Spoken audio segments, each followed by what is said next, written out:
Hello everyone, कैसे हैं आप लोग। हम लोग कर रहे हैं इंटरनल रिकंस्ट्रक्शन और ये है क्वेश्चन नंबर 5, इलिस्ट्रेशन नंबर 5 हम देखने वाले हैं, जो कि पेज नंबर है 14.20 जे.आर. मोंगा 28th एडिशन से हम क्वेश्चन कर रहे हैं। The following is the balance sheet of Tin Toys Limited as on 31 March 2022। Sir पहले इस क्वेश्चन के बारे में बता दो, इसमें क्या क्या आप कराने वाले हो। इस क्वेश्चन में हम कंप्लीट जर्नल एंट्रीज डालेंगे और उसके बाद बैलेंस शीट बनाएंगे, यानी एक फुल पैकेज है ये। तो चलिए जल्दी से इसको देख लेते हैं। और एग्जाम में आया हुआ क्वेश्चन है, टिन टॉयज लिमिटेड के नाम से ये है। चलिए जी स्टार्ट करते हैं। एक बार थोड़ा सा आइडिया ले लेते हैं कि लायबिलिटी साइड पर क्या क्या दिया हुआ है। लायबिलिटीज़ पर शेयर होल्डर फंड में दिया हुआ है शेयर कैपिटल, ऑथराइज्ड कैपिटल दी हुई है 20,000 शेयर्स ऑफ ₹10 ईच। तो 20,000 शेयर्स हैं इनके पास, जो कि 10 रुपये वाले हैं। ये जस्ट रिपोर्टिंग पर्पज़ के लिए होता है, ये टोटल कैलकुलेशन में इंक्लूड नहीं किया जाता, ये हमें पहले से पता है क्लास 12 से ही। Issued, subscribed and paid up capital, ठीक है जी। 12,000 शेयर्स इन्होंने इशू एंड सब्सक्राइब इनके हुए हैं, जिस पर उन्होंने 10 रुपये मंगाए हुए हैं। तो टोटल बना है ये 1,20,000, 1,20,000, जिसमें कॉल्स इन एरियर है, यानी 3,000 शेयर्स पर ₹3, जिसको हम ये कह सकते हैं कि फाइनल कॉल नहीं आई है, फाइनल कॉल इस पे पेंडिंग है, कॉल्स इन एरियर, ठीक है जी। माइनस हो गया, तो 120 टोटल मंगाया गया था, जिसमें 3,000 शेयर पर ₹3 नहीं आए हैं, जो कि हमारे पास जो एक्चुअल में रिसीव हुआ है ये है हमारा पेड अप अमाउंट, जो कि है 1,11,000। बैलेंस शीट में पेड अप ही शो किया जाता है final figure. Reserves and surplus, reserve and surplus में हमारे पास सरप्लस है, जो कि एक नेगेटिव बैलेंस है 20,800, जिसको हमें राइट ऑफ करना है। याद रखना वर्टिकल बैलेंस शीट में ये एसेट साइड पर नहीं दिखाई देता है, इसलिए कई बार बच्चे इसको भूल जाते हैं, तो इसको खास हमें ध्यान रखना है। 20,800 रुपये हटाना है इसको। नॉन करंट लायबिलिटी में कुछ नहीं है, और ट्रेड पेबल क्रेडिटर है हमारे पास, और प्रोविजन फॉर टैक्स है। प्रॉपर्टी प्लांट एंड इक्विपमेंट में टेंजिबल बिल्डिंग और मशीनरी हमारे पास गिवन है, और एक हमारे पास इंटेंजिबल एसेट दिया हुआ है गुडविल। हमने स्टार्टिंग से ही बात की है कि जो भी हमारे इंटेंजिबल एसेट्स होंगे, चाहे उसके बारे में क्वेश्चन कहे या ना कहे, हमें उसको राइट ऑफ करना है। और जो भी हमारे एक्यूमुलेटेड लॉसेस होंगे, जो कि सरप्लस का बैलेंस है, उसको भी हमें राइट ऑफ करना है, राइट। और जैसे कि यहाँ पे हम फिक्टिशियस एसेट भी हमें दिखाई दे रहे हैं, प्रीलिमिनरी एक्सपेंसेस, तो उनको भी हमें राइट ऑफ करना होता है। चलिए, inventory, trade receivable, cash and cash equivalent, ये तो नॉर्मल है।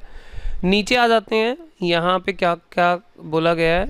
The directors find that machinery is over valued by 10,000। लो जी, मशीनरी यहाँ पर ओवर वैल्यूड है, इसका मतलब 10,000 रुपये से मशीन को आप डिक्रीज कर देंगे, कम कर देंगे। तो एंट्री बड़ी आसान सी होती है, रिकंस्ट्रक्शन टू मशीनरी अकाउंट, ये सिंपल एंट्री है, कोई मुश्किल नहीं है। It is now proposed to written down this asset to its true value. Okay, बिल्कुल सही बात है, ये कह रहे हैं कि हम इसको इसकी सही वैल्यू पर लेकर आएंगे, 10,000 से इसको डिक्रीज करेंगे। आगे, and extinguish goodwill account, profit and loss and preliminary expenses account by adopting the following scheme, ठीक है जी। तो हमें इन अकाउंट को हटाना है, गुडविल जो कि हम पहले से डिस्कस कर चुके हैं, P&L और प्रीलिमिनरी एक्सपेंसेस हमें हटाना ही है, चाहे क्वेश्चन बोले या ना बोले। यहाँ से हम देख रहे हैं इसमें क्या क्या बातें हो रही हैं स्कीम में। Forfeit the shares on which calls are outstanding, मतलब 3,000 शेयर पर यहाँ पर ये ₹3 बाकी थे फाइनल कॉल के, तो इनको फॉरफीट कर लिया गया। सर क्या ये फोर फीचर वही है जो हमने क्लास 12 में पढ़ा था? जी हाँ, फोर फीचर की एंट्री बिल्कुल वही है जो आपने क्लास 12 में पढ़ी थी। अगर आपको फोर फीचर के कॉन्सेप्ट में कुछ भी डाउट है तो आप अकाउंट्स खजाना पर ही शेयर कैपिटल की प्लेलिस्ट आपको मिलेगी, वहाँ पे जाके आप चेक कर सकते हैं, या मेरे सर के ऊपर एक आई बटन मिलेगा, वहाँ पर उसकी मैं पूरी प्लेलिस्ट डाल दूंगा शेयर कैपिटल के नाम से, वहाँ पर आप इस चैप्टर को अच्छे से कर सकते हैं। और हमेशा आपको कॉर्पोरेट अकाउंटिंग करते टाइम शेयर कैपिटल का चैप्टर सबसे पहले करना चाहिए, क्योंकि इस चैप्टर के रेफरेंसेस बाकी चैप्टर में भी आएंगे। ठीक है जी, चलिए। तो सर फोर फीचर की ना पर्टिकुलर वीडियो कॉन्सेप्ट की मैं डाल दूंगा इस वीडियो के नीचे डिस्क्रिप्शन बॉक्स में, तो अगर आपको कोई डाउट है तो वहाँ से आप देख सकते हैं। बी पॉइंट में कहा इन्होंने reduce the paid up capital by 3 पर शेयर। देखो यहाँ पर मैं आपको कई बार ये बात बता चुका हूँ कि यहाँ पर ना रिड्यूस की बात आती है तो कई बार वो 2 बोलता है, रिड्यूस 2, कई बार बोलता है रिड्यूस बाई। तो ये 2 चीज़ें होती हैं। देखो थोड़ा सा मैं आपको समझा देता हूँ इसके बारे में, क्योंकि ये पॉइंट आ गया है अब। एक तो है कि यहाँ पे हम समझते हैं इसको ध्यान से। एग्जाम्पल के लिए हमारे पास 10,000 शेयर्स हैं, 10,000 इक्विटी शेयर्स हैं ऑफ ₹10 ईच, और ये फुल्ली पेड अप है। तो यहाँ पर कितना हो गया, बैलेंस शीट में हमारा कितना दिखाई दे रहा होगा, 1 लाख रुपीज़। हाँ सर। अब अगर हम बात करें कि हमने 2 चीज़ें हैं इसके अंदर, इसमें 2 हैं बातें। एक तो फेस वैल्यू 10 रुपये है और पेड अप भी 10 रुपये है। इसका मतलब कि जितनी शेयर की फेस वैल्यू है उतना पैसा शेयर होल्डर से मिल चुका है। शेयर होल्डर से हम कुछ भी नहीं मंगाएंगे, ठीक है। अगर क्वेश्चन ने इसकी फेस वैल्यू और पेड अप वैल्यू जो कि अभी सेम है, अगर क्वेश्चन कहता है कि इसकी फेस वैल्यू और पेड अप वैल्यू दोनों को ही हम डिक्रीज करके 6 रुपीज़ पर शेयर कर देते हैं, इसमें क्या हुआ कि हमने फेस वैल्यू और पेड अप वैल्यू दोनों को ही डिक्रीज कर दिया, ठीक है। दूसरा एग्जांपल अभी मैं समझाने वाला हूँ, पहले इसको समझो। हमने फेस वैल्यू और पेड अप वैल्यू दोनों को ही डिक्रीज कर दिया। इसका मतलब ये है जो शेयर पहले 10 रुपये का होता था अब वो शेयर 6 रुपये का है, यानी पुराना जो शेयर था वो खत्म हो गया है। और हम लोग यहाँ पर किसी से एक्स्ट्रा कुछ भी नहीं मंगाएंगे, हमने पेड अप भी डिक्रीज करके 6 ही कर दिया है, यानी फेस वैल्यू और पेड अप दोनों घटा के 6 कर दिए हैं। तो फ्यूचर में ये जो शेयर रहेगा 10 की बजाय 6 का रहेगा और आपके पूरा का पूरा फुल्ली पेड ही रहेगा, यानी 6 रुपये आपने दे दिए, आपसे फ्यूचर में कुछ नहीं मंगाया जाएगा। तो इसकी जर्नल एंट्री कैसे होती है, इसकी जर्नल एंट्री हम करते हैं इक्विटी शेयर कैपिटल 2। ध्यान से समझना, पुराने शेयर क्या थे, 10,000 पुराने शेयर थे 10 रुपये वाले, 1 लाख। तो ये जो शेयर कैपिटल है ये हमारी खत्म हो चुकी है और नई शेयर कैपिटल आ जाएगी इक्विटी शेयर कैपिटल 10,000 × 6, तो ये आ गई आपकी 60,000 और बाकी जाएगा रिकंस्ट्रक्शन अकाउंट में, ये 1000 में है 40,000, ठीक है। अच्छा, अब दूसरा, ये तो एग्जाम्पल 1 था जिसके अंदर हमने फेस वैल्यू और पेड अप वैल्यू दोनों को ही डिक्रीज कर दिया। अब दूसरा एग्जाम्पल इसमें ये है एग्जाम्पल 2, जिसके अंदर हम इसमें से 10,000 शेयर जो कि 100 रुपये की फेस वैल्यू है, जिस पे पेड अप 10 रुपये ही है, उसमें हम क्या कर रहे हैं, शेयर जो हमारा है 10 रुपये का उसको तो हम चेंज नहीं कर रहे हैं, यानी फेस वैल्यू को तो हम नहीं छेड़ रहे हैं, हम सिर्फ पेड अप वैल्यू को कम कर रहे हैं, ठीक है। पेड अप वैल्यू को, फेस वैल्यू सेम रहेगी, फेस वैल्यू सेम रहेगी और पेड अप वैल्यू को हम घटा के कर देते हैं 6 रुपीज़। ध्यान से सुनना, तो इसमें कैसे होगा, इसमें कैसे होगा वो समझ लो। तो यहाँ पे बेसिकली हमारा जो ओरिजिनल शेयर है वो ख़त्म नहीं हुआ, वो अभी भी 10 रुपये की फेस वैल्यू का है। हम बस क्या कर रहे हैं, वहाँ पे पेड अप वैल्यू को डिक्रीज़ कर रहे हैं, यानी हम कह रहे हैं भाई आपने जो अभी 10 रुपये आपके आए हुए थे, अब कंपनी ये मानेगी कि 10 रुपये का आपका शेयर फेस वैल्यू का है, लेकिन उस पर आपके 6 रुपये ही आए हैं, फ्यूचर में आपसे 4 रुपये कभी भी कंपनी मंगा सकती है। तो इसमें कैसे करना है, इक्विटी शेयर कैपिटल 10,000 शेयर पर 4 रुपये कम हो गए, यानी इक्विटी शेयर कैपिटल डिक्रीज हो गई 40,000 रुपये से, और वो सीधा आएगा रिकंस्ट्रक्शन अकाउंट में। देखो बड़ा इंपॉर्टेंट डिफरेंस है दोनों में। एक में तो क्या होता है, हमारा इक्विटी शेयर कैपिटल जो पुराना है वो खत्म हो जाता है और नया आ जाता है, और दूसरे वाले में सिर्फ इक्विटी शेयर कैपिटल रिड्यूस होती है, राइट। यानी 2 चीज़ें हो गई, दोबारा एक बार रिवाइज करा देता हूँ। फेस वैल्यू और पेड अप वैल्यू अगर दोनों डिक्रीज हो रही हैं, फेस वैल्यू और पेड अप वैल्यू दोनों डिक्रीज हो रही हैं, तो कंपनी क्या करेगी, पुरानी वाली इक्विटी शेयर कैपिटल, यानी पुराने शेयर्स खत्म हो जाएंगे 10 रुपये वाले और नए शेयर आ जाएंगे 6 रुपये वाले। तो equity share capital to equity share capital इस तरह से होगा। ये फर्स्ट वाला केस।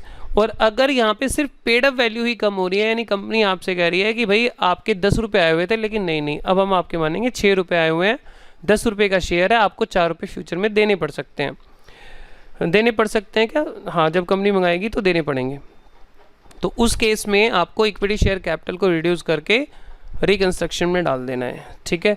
तो ये मैंने नोट्स में भी कवर किया है, मैं आपको नोट्स भी दिखा देता हूँ। देखो यहाँ पर एक शेयर कैपिटल के लिए मैंने अलग से ही यहाँ पे बताया है कंसोलिडेशन का केस, जो कि सिंपल होता है। कंसोलिडेशन का मतलब ये होता है कि बंदे कराना, जैसे पैसे बंदे कराना। हमारे पास 10-10 रुपये के 10 नोट हैं, तो हम 100 रुपये में कन्वर्ट कर देते हैं, यानी 10-10 रुपये के 10 शेयर हैं, उसकी जगह हम एक शेयर में कन्वर्ट कर देते हैं जो कि 100 रुपये का होगा। तो कंसोलिडेशन है। सब डिवीज़न का मतलब यही होता है कि खुले कराना, कि भाई आपके पास 100 रुपये का एक नोट है, यानी 100 रुपये का एक शेयर है, उसको आप छोटी छोटी डिनोमिनेशन में तोड़ देते हो।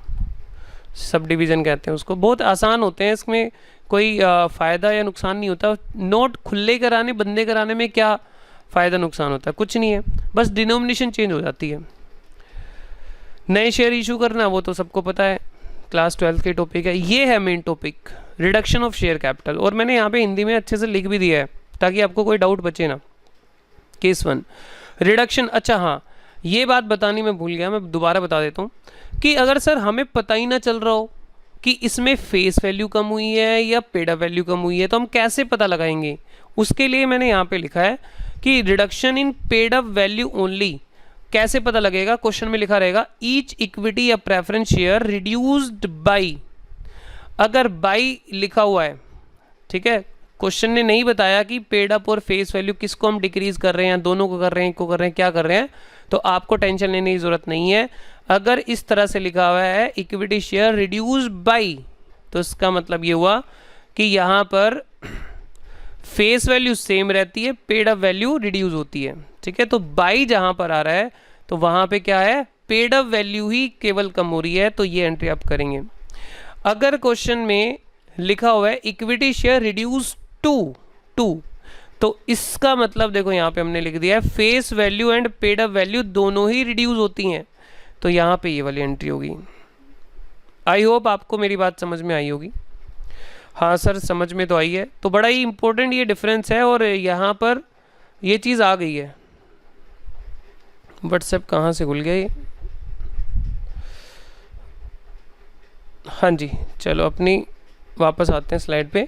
तो यहाँ पे ये बात आई हुई है, देखो यहाँ पे लिखा हुआ है reduce the paid up capital. हालांकि यहाँ पे तो क्लियरली मेंशन है, ध्यान से सुनो, यहाँ पे कन्फ्यूज़न है ही नहीं। उन्होंने बोला है reduce the paid up capital. जब साफ साफ लिखा है पेड अप कैपिटल को डिक्रीज करना है, फिर तो कोई टेंशन है ही नहीं, फिर तो सिंपल बात है। चलिए तो कैसे करेंगे भाई? अच्छा चलो, अभी तो आंसर हमने शुरू करा नहीं है, क्वेश्चन ही पढ़ रहे हैं। सी पॉइंट में कह रहा है री issue the forfeited shares at ₹5 पर शेयर। जो हमने 3000 शेयर फॉरफिट करे थे, हमने उनको रीशू कर दिया। रीशू करने की एंट्री भी शेयर कैपिटल के चैप्टर में हम पढ़ते हैं, क्लास 12 में भी थी वो। डी पॉइंट देखो, utilize the provision for taxes, मतलब इफ नेसेसरी। देखो जी ये क्या कह रहे हैं, वैसे हम इसको यूज़ नहीं करेंगे। यूटिलाइज का मतलब क्या है कि इसमें से बैलेंस निकाल के रिकंस्ट्रक्शन में डाल देना अगर ज़रूरत पड़े तो, इफ़ नेसेसरी, ठीक है। तो हम देखेंगे कितना हमारा रिकंस्ट्रक्शन में क्रेडिट बैलेंस बचता है, राइट ऑफ कितने से कम पड़ रहा है, ठीक है, राइट ऑफ करने के लिए कितना पैसा कम पड़ रहा है, तो तब हम इसको समझेंगे डिटेल में। Draft the journal entries necessary for giving effect to the above scheme, prepare the reconstructed balance sheet of the company. ठीक है जी, एग्जाम का क्वेश्चन है तो ध्यान से आप करिएगा, दोनों चीज़ इसमें मांगी गई हैं। चलिए, तो क्योंकि काम इसमें काफ़ी लंबा है तो एक कम से कम 1 घंटे की वीडियो तो बनना तय था, इसलिए मैंने थोड़ा सा काम पहले से ही कर लिया है। जर्नल एंट्रीज मैंने डालनी है, फॉर्मेट मैंने रेडी कर लिए, तो आइए ज़रा जल्दी से इसको करते हैं। सर ये हटाना मत, इसको हम नोट करेंगे, चलो कोई बात नहीं, आपकी मर्जी है। चलो जी स्टार्ट करते हैं। यहाँ से हम देखते हैं the director find that machinery is over valued by 10,000। अब देखो ये हम एंट्री कर सकते हैं, रिकंस्ट्रक्शन टू मशीनरी हो जाएगी, लेकिन ना थोड़ा सा अजीब लगेगा, रिकंस्ट्रक्शन में बैलेंस तो है ही नहीं हमारे। अभी रिकंस्ट्रक्शन में क्रेडिट कोई बैलेंस नहीं, हम डेबिट कर रहे हैं पहले ही, तो थोड़ा सा वो अजीब लगेगा, हालांकि एंट्री डल सकती है, ऐसी कोई दिक्कत नहीं है। और दूसरे में भी यही बात आ रही है, रिकंस्ट्रक्शन फिर डेबिट करना हमें, ठीक है, goodwill credit, profit and loss debit और क्रेडिट और प्रीलिमिनरी एक्सपेंसेस क्रेडिट।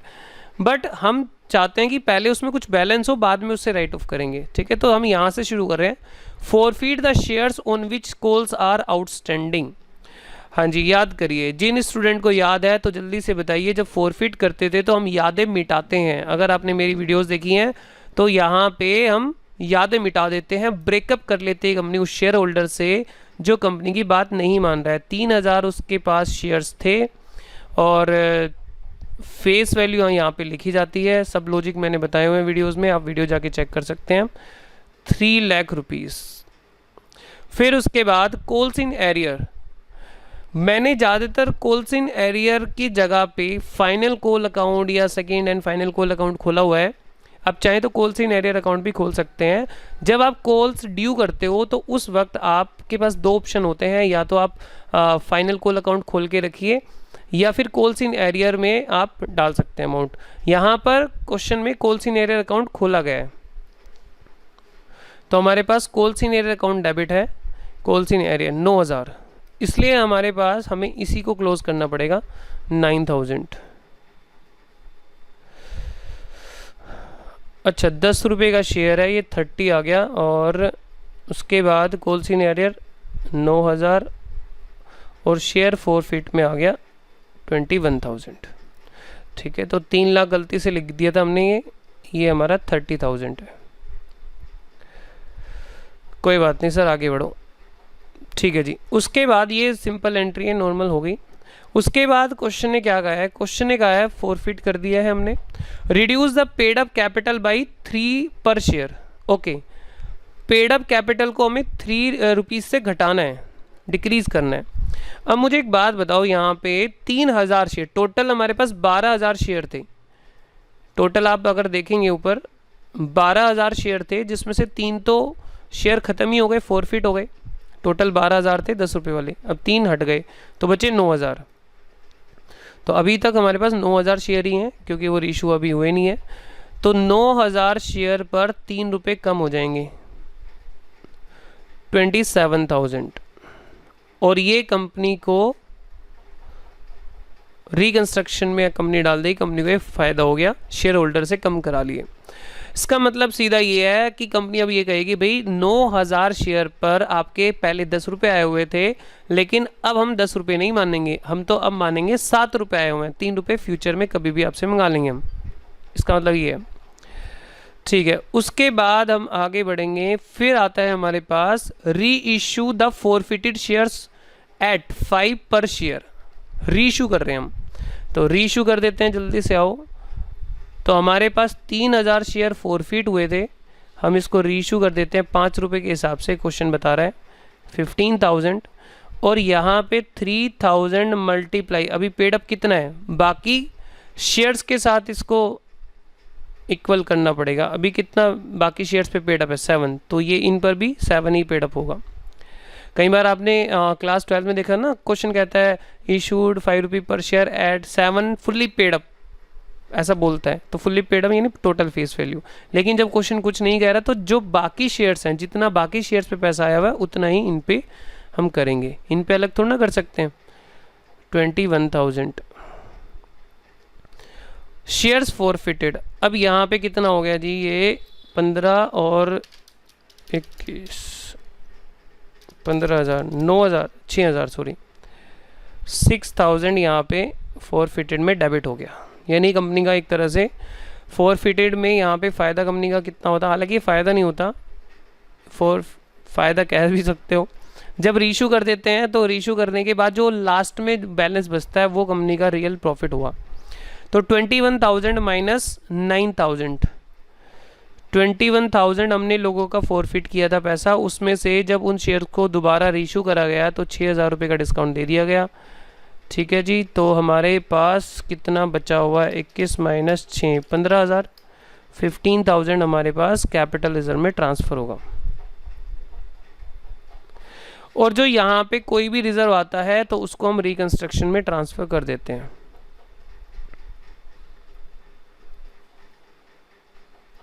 15,000 हमने कैपिटल रिजर्व का रिकंस्ट्रक्शन में ट्रांसफ़र कर दिया। अब देखो क्वेश्चन ने, अब हमारे पास ज़्यादा कुछ बचा नहीं है, लास्ट में यहाँ पे प्रोविज़न फॉर टैक्स जितना ज़रूरी हो उतना आपको ट्रांसफ़र करना है। सारा ज़रूरी नहीं है सारा ट्रांसफ़र करो, लेकिन जितना ज़रूरत है उतना ट्रांसफ़र करना है। सर हमें कैसे पता लगेगा कितना ज़रूरत है? पता लग जाएगा, आप देखो कि रिकंस्ट्रक्शन में कितना क्रेडिट हो गया और कितना डेबिट होना है, वो आपको चेक करना पड़ेगा। अब रिकंस्ट्रक्शन में आप ये देख लो ज़रा, यहाँ पे मैं छोटा सा एक रिकंस्ट्रक्शन अकाउंट आपके लिए रेडी कर देता हूँ, डेबिट क्रेडिट। हालांकि रिकंस्ट्रक्शन आपको बनाना आना चाहिए, क्वेश्चन में मांग लेता है, इसमें आप बनाने की ज़रूरत नहीं है, आप वैसे ही देख सकते हो। तो रिकंस्ट्रक्शन में क्रेडिट कितना हुआ था, आप कैलकुलेटर पे भी कर सकते हो ये काम। रिकंस्ट्रक्शन में 27,000 पहले क्रेडिट हुआ, फिर रिकंस्ट्रक्शन में 15,000 क्रेडिट हुआ, 27 और 15, बस ये क्रेडिट हुआ है। 27 क्रेडिट हुआ और 15,000 क्रेडिट हुआ, ठीक है। और डेबिट हमें कितना करना है, हमें क्या क्या राइट ऑफ करना है? देखो मशीनरी को राइट ऑफ करना है 10,000 से, और यहाँ पे गुडविल है, प्रॉफिट एंड लॉस यानी सरप्लस का बैलेंस है, और प्रिलिमिनरी एक्सपेंसेस हैं। गुडविल कितने की है? गुडविल है 10,000, देखो मैं हाईलाइट कर देता हूँ, गुडविल 10,000 और preliminary expenses 1500। Goodwill 10,000, preliminary expenses 1500, ठीक है। ये हमारी बिल्डिंग थी, ये गुडविल, ये प्रिलिमिनरी एक्सपेंसेस। अब सरप्लस बचा हुआ है, फिर भी हम एक बार सारा चेक कर लेंगे। फिक्टिशियस एसेट में और कोई तो नहीं है, इंटेंजिबल में और कोई नहीं है, और सरप्लस हमें यहाँ पे आपको दिखाई देगा, ये रहा 20,800। 20,800। अब आप चेक कर लो कि कितना हमें ज़रूरत है। डेबिट में कितना आ रहा है? 20,000, 1500, 20,800, 42,300 हमें डेबिट करना है रिकंस्ट्रक्शन। लेकिन क्रेडिट में कितना पड़ा हुआ है अभी? 27 और 15, 42, तो 300 रुपये और हमें चाहिए, तो वो हम प्रोविज़न से ले लेंगे, प्रोविज़न फॉर टैक्स 24। तो प्रोविज़न फॉर टैक्स 300। इसके लिए ना आपको वर्किंग नोट बना के अगर शो करना है तो आप इसको रिकंस्ट्रक्शन अकाउंट को बना सकते हैं। मैं आपको क्वेश्चन में भी दिखा देता हूँ, इन्होंने बनाया है लास्ट में, ये देखो, ये रहा वर्किंग नोट में, ये रहा, ये इन्होंने निकाल लिया है, ये रिकंस्ट्रक्शन अकाउंट इन्होंने बनाया है। तो अगर आप इसका स्क्रीनशॉट लेना चाहते हैं तो इसका स्क्रीनशॉट ले लो। बाद में मैं सारा आंसर दिखा दूंगा एक बार, जो बुक में दिया हुआ है, ये जो बुक में दिया हुआ है सारा आंसर मैं आपको एक बार दिखा दूंगा, आप उसकी टेंशन छोड़ो। चलो आगे चलते हैं। फिर उसके बाद और कुछ है नहीं इसमें, और फटाफट से अब काम करना शुरू कर दो। लो जी, तो हमने सारी चीज़ें यहाँ पे लिखी रखी हैं। मशीनरी का, अच्छा मैंने बिल्डिंग लिख दिया था, सॉरी, मशीन है वो 10,000, गुडविल है 10,000, और सरप्लस है 20,800, और प्रीलिमिनरी एक्सपेंसेस कितना है भाई? Preliminary expenses 1,500। टोटल हमें कितना चाहिए? 42,300। टोटल ये हो गया 42,300, तो ये हो गया। चलो, तो हमारी जर्नल एंट्री सारी पास हो गई है। मैं आपको एक बार दिखा भी देता हूँ, कुछ छूटा नहीं है, हमने सारी जर्नल एंट्री, यही हमारा पार्ट था, सारी जर्नल एंट्री हो गई हैं। अब हम सीधा बैलेंस शीट पे आ जाते हैं। बैलेंस शीट यहाँ पे करेंगे ध्यान से।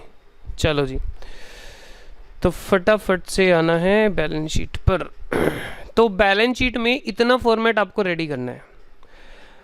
एक पेज पे आपको क्या करना है, देखो एंड रिड्यूस्ड वर्ड जरूर आप यहाँ पे इंसर्ट कर दें, क्योंकि पता लगता है ये कंपनी अभी अभी इसकी रिकवरी हुई है, तो लोगों को यहाँ पे मिसगाइड ना किया जाए, मिसगाइड ना हो जाए लोगों को पता होना चाहिए इस कंपनी के ऊपर रिकंस्ट्रक्शन की प्रोसेस अप्लाई हुई है। सर प्रैक्टिकल लाइफ में भी कोई रिकंस्ट्रक्शन हुआ है क्या? एयरटेल कंपनी का रिकंस्ट्रक्शन, इंटरनल रिकंस्ट्रक्शन हुआ है, और कभी हुआ होगा लेकिन मेरे को अभी ध्यान नहीं है। इन एयरटेल कंपनी का इंटरनल रिकंस्ट्रक्शन हुआ है। चलो बैलेंस शीट यहाँ पे एज एट, आप जो लास्ट बैलेंस शीट की डेट है, एक मिनट, 31 मार्च 2022 से आगे चलेंगे। ये बार बार क्यों खुल रहा है, इसको हटाओ। 1 अप्रैल 2022, 1/4/2022। चलिए, एंड रिड्यूस्ड, कंपनी का नाम आप लिख सकते हैं ऊपर। तो ये फॉर्मेट आप बना लेना। दोबारा सुन लो, लायबिलिटी पर ध्यान से सुनो, लायबिलिटी पर आपके मेन तो 3 ही मेन हेड होते हैं। एक एप्लीकेशन मनी पेंडिंग अलॉटमेंट होता है, वो रेयर आता है, वो बहुत रेयर आता है, मतलब दिखाई नहीं देगा आपको नॉर्मली। तो 3 हेड आपके मेन दिखेंगे यहाँ पे, share holder fund, non current liability और करंट लायबिलिटी। हमने तीनों लिख लिए, तीनों लिख लो। इधर 2 ऐड होते हैं, दोनों लिख लो। बस इतना काम तो आप कर लोगे। हाँ सर, इतना काम कर लेंगे। फिर उसके बाद 1 बाय 1 हम अपनी एंट्रीज पढ़ते जाएंगे और यहाँ पे नोट्स टू अकाउंट्स बनाते जाएंगे। ठीक है जी, चलिए। तो यहाँ पे सबसे पहले जो आपका नोट होता है वो शेयर कैपिटल का नॉर्मली दिखाई देता है यहाँ पे। चलो, बाकी आप बना कोई भी सकते हैं। अब इक्विटी शेयर कैपिटल को जरा बैलेंस शीट में एक बार देख लिया जाए कि equity share capital balance sheet में क्या थी। देखो, हाँ, यहाँ पर अक्सर एक मिस्टेक हो जाती है बच्चों से। बच्चे क्या करते हैं कि ये जो है आपका फाइनल फिगर जो आ रही है 1,11,000, ठीक है, 1,20,000 में से कोलसीन एरियर हटा दिया गया है 9,000। तो यहाँ पे जो फाइनल अमाउंट रिसीव हुआ है वो लिखा हुआ है 1,11,000। स्टूडेंट क्या करता है, ये ले लेता है प्लस, फिर इसमें से सीधा 30,000 माइनस करता है। तो यहाँ पर वो एक गलती कर देता है। गलती ये हो गई क्योंकि हमने 9,000 यहाँ पे भी लेस करके ले लिया अमाउंट, और फिर हम ये 30,000 जो कि टोटल फेस वैल्यू है वो माइनस कर देते हैं, तो गलत हो जाता है। तो या तो आप यहाँ पे ये लो 120 लो, फेस वैल्यू लो, और फेस वैल्यू में से ही 30,000 को लेस करो। या तो एक तरीका ये है, या दूसरा तरीका ये है कि आप 1,11,000 लो, माइनस करो जो आपका शेयर फॉरफिटेड है 21,000, ताकि कोलसीन एरियर 2 बार लेस ना हो। तो हम फेस वैल्यू से कर लेते हैं। तो सबसे पहले चलो इसका एक बार हम देख लेते हैं वर्किंग ये। हाँ जी, क्या लिखेंगे सबसे पहले? देखो, यहाँ पे ऑथराइज्ड भी दी हुई है, तो आपको मैं ये सजेस्ट करूँगा कि आप यहाँ पे शेयर कैपिटल में लिखो, ऑथराइज्ड कैपिटल ज़रूर यहाँ पे मेंशन करो, क्योंकि एग्जामिनर की बड़ी नज़र रहती है इस नोट पे। ऑथराइज्ड कैपिटल ये जस्ट रिपोर्टिंग पर्पस के लिए है। तो कितने शेयर्स इनके पास हैं वो आप यहाँ से देख लो। 20,000 शेयर हैं 10 रुपये वाले।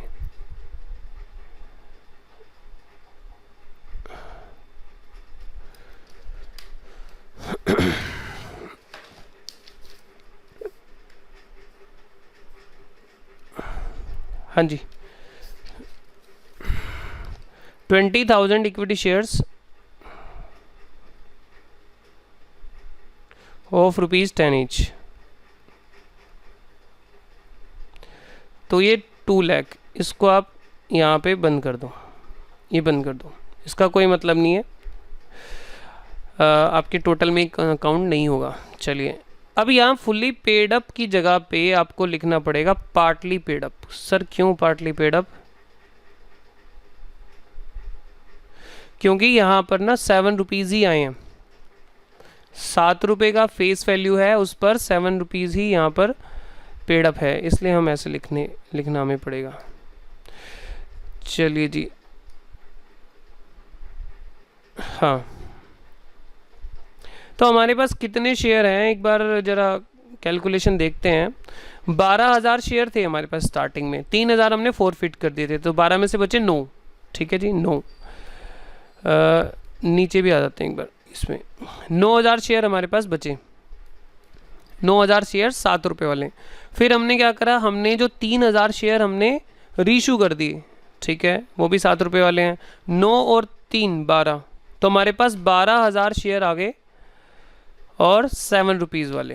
ठीक है, 12,000 शेयर 7 रुपीज़ वाले, तो 12,000 शेयर हम यहाँ पे लिख देते हैं। 12,000 शेयर हैं 7 रुपये वाले, तो 12,000 इक्विटी शेयर्स ऑफ ₹10 ईच हैं, तो ये 10 वाले, और कोमा लगा के 7 paid up, 7 paid up. 12,000 share हैं 10 रुपये वाले, जिसमें 7 रुपये आ गए हैं। 84,000 ये हमारा शेयर कैपिटल के यहाँ पे जाएगा। तो यहाँ पे आएगा आपका शेयर कैपिटल और 84,000 यहाँ पे आपको डाल देना है। ठीक है, अब इसकी एक रिकन्सिलेशन ज़रूर दिखा दिया करो आप कि 84 आया कैसे। रिकनसाइल ओपनिंग बैलेंस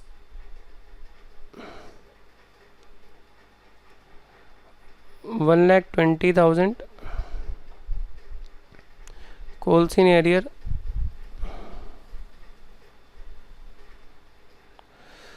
अब चलो डायरेक्ट ही दिखा दो यार, 120 और हमने एक एंट्री करी थी इसमें कॉल्स इन एरियर और share forfeited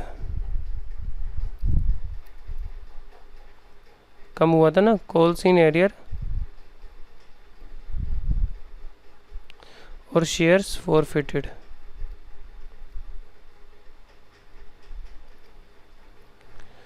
calls in arrear और शेयर फॉरफिटेड ये 21,000 था और ये 9,000, टोटल 30,000 से ये डिक्रीज़ हो गया था।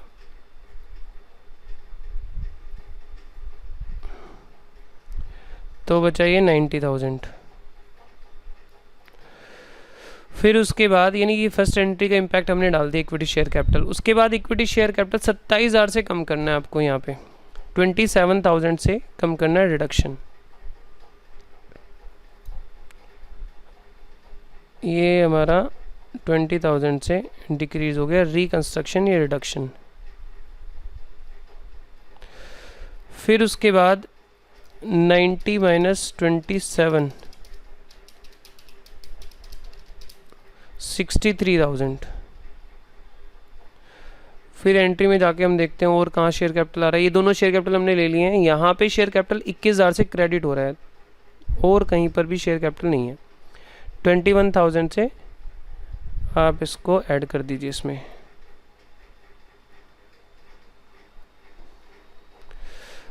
ये क्या था, 21,000 से शेयर फॉरफिटेड रीशू, अच्छा शेयर्स रीशू हो गए थे ना, शेयर्स रीशूड।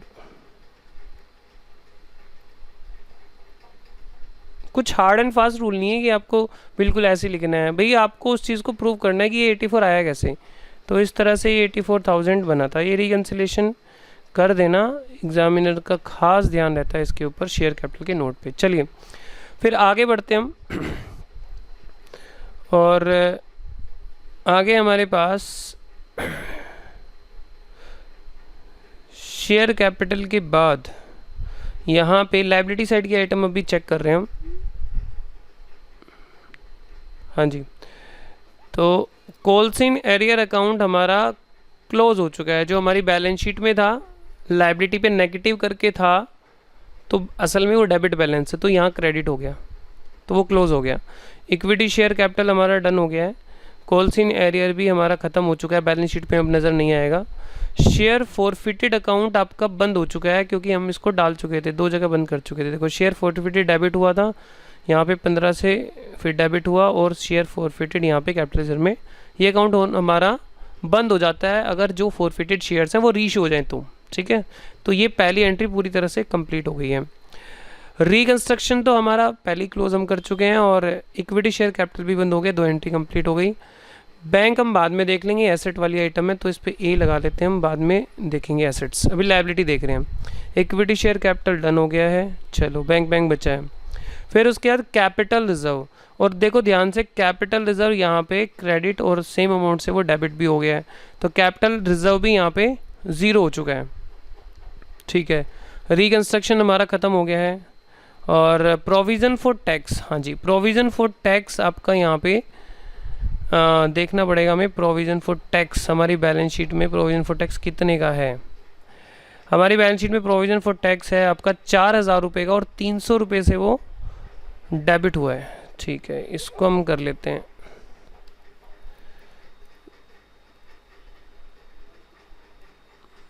ये शॉर्ट टर्म लायबिलिटीज़ में आता है, शॉर्ट टर्म लायबिलिटी।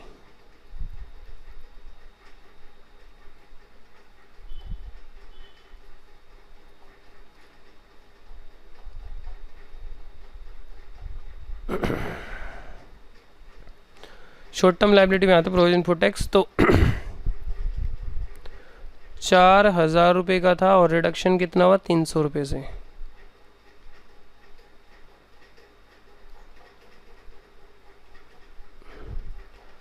$3,700। ठीक है जी, ठीक है, समझ में आ गया। शॉर्ट टर्म प्रोविजन ये हमारा हो गया है। प्रोविजन फॉर टैक्स हमने कर लिया और रिकंस्ट्रक्शन ऑलरेडी हो गया है, रिकंस्ट्रक्शन पहले से बंद। मशीनरी अकाउंट में यहाँ पे एक बार दिखाना है हमें, सरप्लस को हमें दिखाने की कोई ज़रूरत नहीं है, ज़ीरो हो गया है। गुडविल भी ज़ीरो हो गया है, ये भी ज़ीरो हो गया है, ये भी ज़ीरो हो गया है, तो तीनों ही ज़ीरो हो गए हैं। मशीनरी का दिखा दो आप टेंजिबल में, प्रॉपर्टी प्लांट इक्विपमेंट में। टेंजिबल PPE मशीनरी, मशीनरी का बैलेंस एक्चुअल में क्या था? मशीनरी का जो बैलेंस था, मशीनरी का बैलेंस एक बार देख लेते हैं। ये है मशीनरी का बैलेंस 50,000, 50,850, 50,850, 50,850 रिडक्शन 10,000, 40,850। अब क्योंकि हमें पूरा यहाँ से कॉपी करके वहाँ रख देना है, तो मशीनरी को भी उठा लो, मशीनरी सॉरी ये बिल्डिंग को भी ले लो। बिल्डिंग है 20,500, बिल्डिंग में तो कोई चेंज आया नहीं, 20,500।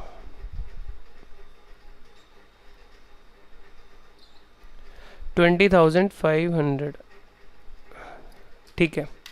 तो 40,850, 40,008, 20,500, 61,350। ठीक है। प्रॉपर्टी प्लांट हमारी जर्नल एंट्री कहाँ पे है? तो जर्नल एंट्री तो हमारी ऑलमोस्ट बैंक को छोड़ के तो सभी हो गई हैं, कैपिटल रिजर्व वगैरह सब। बैंक रह गया है यहाँ पे, बैंक को हम कर लेते हैं। यहाँ पे बैंक 15,000 है बैंक डेबिट में, और कहीं कोई बैंक में चेंज नहीं है। तो एक नोट और बना लेते हैं, cash and cash equivalent, cash and cash equivalent.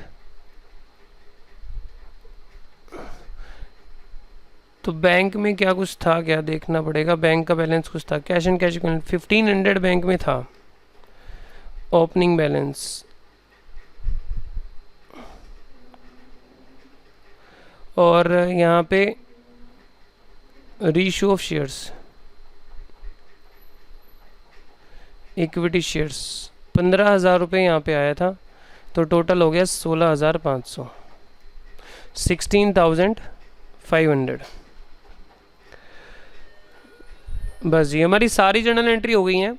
देखो, अगर आपका क्वेश्चन जल्दी हो रहा है और आपके पास टाइम है, तो आप जो ज़ीरो हो गए हैं, जैसे कैपिटल रिजर्व ज़ीरो हो गया है, तो इनको भी चाहे दिखा सकते हैं, ठीक है। जो ज़ीरो हो गए हैं उनको दिखा सकते हैं अगर आपके पास टाइम है तो, और नहीं है तो आप मत दिखाओ। चलो फटाफट से अब यहाँ पे हम एक एक नोट को कंप्लीट करना शुरू करेंगे और यहाँ पे लिख देंगे एक बार। चलिए, शेयर कैपिटल हम लिख चुके हैं, और उसके बाद हमारी provision for tax, provision for tax हमारी आती है यहाँ पर। एक बार देख लेते हैं करंट लायबिलिटी में बैलेंस शीट में क्या क्या आइटम है। और ये हो गई शेयर कैपिटल हमारी हो गई। रिजर्व एंड सरप्लस में कुछ बचा नहीं है, छोड़ दो आप, ज़ीरो हो गया है। नॉन करंट लायबिलिटी में भी हमारे पास कुछ नहीं है, और हमारे पास ट्रेड क्रेडिटर हैं, क्रेडिटर और प्रोविज़न फॉर टैक्स। तो यहाँ पे आप करंट लायबिलिटी में ट्रेड पेबल लिखो, ट्रेड पेबल, जो कि कोई इसमें चेंज नहीं है। ट्रेड पेबल 15,425, 15,425, इस पर डैश लगा देते हैं, इसके लिए कोई नोट नहीं बन रहा है हमारा। फिर short term liabilities, short term liability, तो शॉर्ट टर्म लायबिलिटी में हमने यहाँ पे 3700 रुपये निकाला था, 37,700।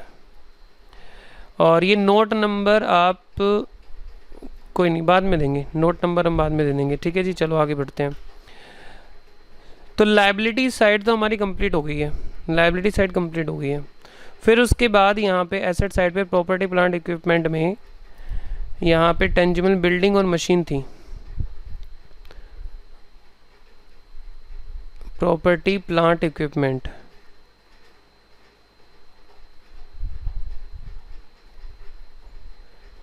इसका हमने नोट बनाया था, दोनों चीज़ें हमने टोटल कर ली थी 61,350। टेंजिबल हमारे पास बचा नहीं है, ठीक है। इंटेंजिबल हमारे पास गुडविल 0 हो गई थी। सर दिखा दो, गुडविल 0 हो गई थी, छोड़ दो, ये हो गई ख़त्म। इन्वेंट्रीज, हाँ 10,275 रुपये। इसको हम एक काम करते हैं, थोड़ा सा ऊपर कर लेते हैं।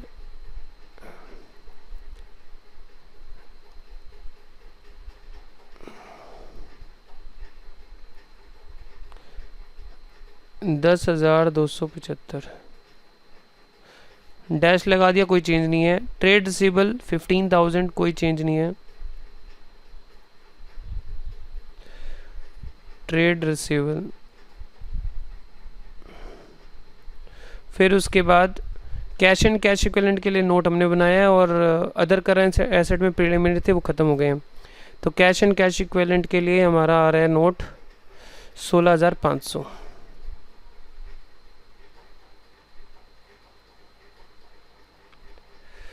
$16,500, ठीक है।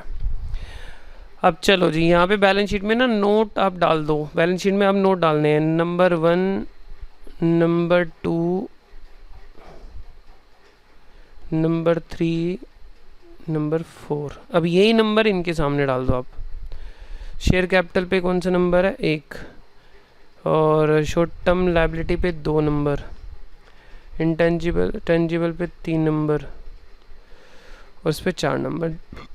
ज़रूरी नहीं है इसके सीक्वेंस में है, मैंने पहले भी बोला है, यहाँ पे आप सीक्वेंस मेंटेन करोगे तो अच्छा दिखाई देता है। बाकी नोट्स टू अकाउंट में ऊपर नीचे हो जाएंगे नंबर, कोई इशू नहीं है। एक बार बैलेंस शीट को हम देख लेते हैं कि बैलेंस शीट का हमारा टोटल कितना आ रहा है। 84,015, 245, 3, 103,125, बिल्कुल मैच हो गया है। 103,125 लाइबिलिटी साइड तो बुक से बिल्कुल मैच हो गई है, और एसेट साइड देखो 61,350 प्लस 10,275 प्लस 15,000 प्लस 16,500, और ये भी बिल्कुल मैच हो गई है 125। लो जी, ठीक है। ये नोट्स थोड़ा सा आप अपना बना लेना, ये थोड़ा एक्सेस हो गया हमारा, ठीक है जी। अब जैसा कि मैंने आपको बोला था कि यहाँ पे मैं एक बार इसका आंसर दिखाऊंगा, तो इसका आंसर का एक बार आप स्क्रीनशॉट ले लीजिए। जिसके पास बुक नहीं है फटाफट क्लिक कर लीजिए। अगर आप एक बार क्रॉस चेक करना चाह रहे हैं या बुक में चाह रहे हैं कि बुक में किस तरह के आंसर हैं वो देखना चाह रहे हैं, तो वो भी आप यहाँ से देख लेना। ये इन्होंने बैलेंस शीट बनाई है, थोड़ा सा छोटा कर देते हैं, एक ही पेज पे आ जाए। हेलो जी, एक ही पेज पे यहाँ पे इनकी बैलेंस शीट आ गई है। तो इन्होंने यहाँ पे रिजर्व एंड सरप्लस का नोट भी बना दिया है। और देखो मैं वही बोल रहा हूँ, आपके पास एग्ज़ाम में अगर टाइम है तो आप जो 0 हो गए हैं उनके बना के दिखा दो, और अगर टाइम नहीं है तो उनको स्किप कर सकते हो आप, क्योंकि बहुत लंबा टास्क हो जाता है ये वाला। तो शेयर कैपिटल इन्होंने यहाँ पे पूरा दिखा दिया है, और रिजर्व एंड सरप्लस का पूरा जो 0 बैलेंस हुआ वो सारा इन्होंने दिखा दिया यहाँ पे। प्रोविज़न का दिखा दिया, टेंजिबल का, और यहाँ पे इंटेंजिबल का, और यहाँ पे इन्होंने एक रिकंस्ट्रक्शन अकाउंट भी बनाया है, ठीक है। अब चाहे तो कैलकुलेशन पेपर पे ही कर सकते हैं, रिकंस्ट्रक्शन नहीं भी बनाएंगे तो भी चलेगा।